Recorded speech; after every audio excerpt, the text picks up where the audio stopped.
Magandang tanghali po, no? May mga parent ang nagtatanong kay Sir Bong. Sir Bong, ano po ba ang requirement sa Caloocan High School sa inyo pong enrollment? Alam nyo, may schedule na tayo ng enrollment, ano? Na-vlog na to ni Sir Bong at may mga post na yung mga teachers nyo, mga teachers natin dito sa Caloocan High School, yung schedule ng enrollment. Ngayon, puntahan natin yung tanong nyo. Ano ba ang requirement kapag enrollment? Alam niyo kapag enrollment, the only requirement ay yung report card. Yung card. Yung hard copy ng ng card, kung kayo ay grade 7, yung card nyo from the elementary grade 6, Yung mga old students natin, binigay na yung card nyo, di ba? Yung mga transfer in from other schools, card lang. Yun lang. Wala na kayong dadalhin. Sir, paano po yung yung birth certificate? Wag muna. Paano po yung Form 137? Hindi nyo pa madadala yan kasi school to school yan. Hindi yan nire-release ng new school, no? Sa mga grade 6, no? Kami nang bahala dyan, huwag kayong problema.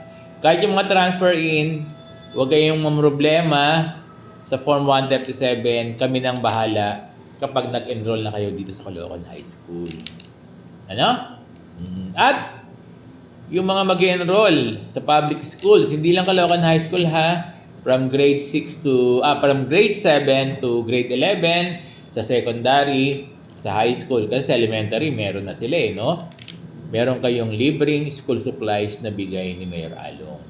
So balikan uli natin yung tanong, ano ang requirement sa Caloocan High School?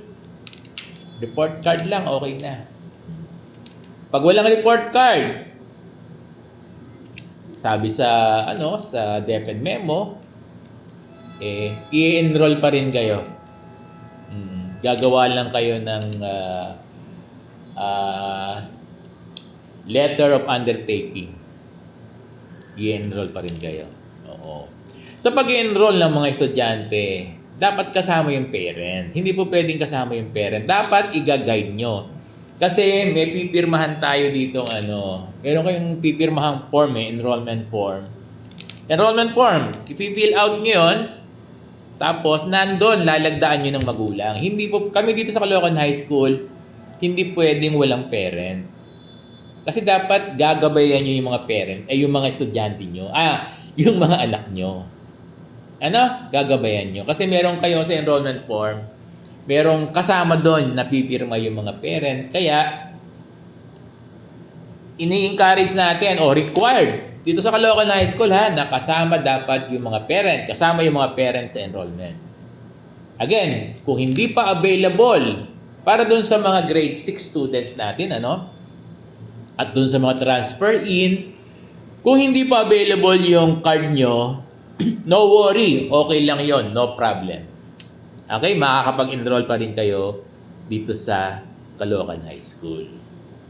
Okay? So, kailangan ba ng good moral? Hindi.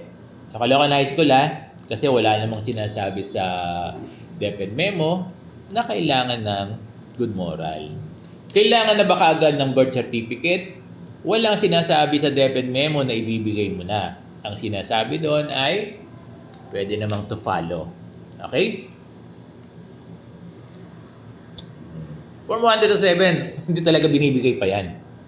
School to school yan, So, naintindihan ba? Ano ang requirement sa Caloocan High School? Only card o report card. Paano kung walang report card? Yes, kahit mukha nyo lang. I-enroll kayo. Joke lang. Kahit walang card, may enroll kayo. Yung mga may utang sa private school na dito mag-aaral sa Caloocan High School, kahit wala kayong credential, no worry. Kahit wala kayong report card, no worry. Di ba? Ilalagay namin kayo sa i-accommodate namin kayo, kaya lang dear parents, temporary yung enrollment, pero makakapagpatuloy ng pag-aaral yung mga anak nyo. Kaya huwag kayong mag-worry kahit wala kayong card pa. dahil may utang kayo sa private school, ha? So, naintindihan, dear parent, maliwanag na maliwanag. Nag-post na kami ng mga schedule for enrollment. Tignan nyo na lang. At magpo-post din kami sa gate. Okay? So, maraming salamat sa inyong lahat.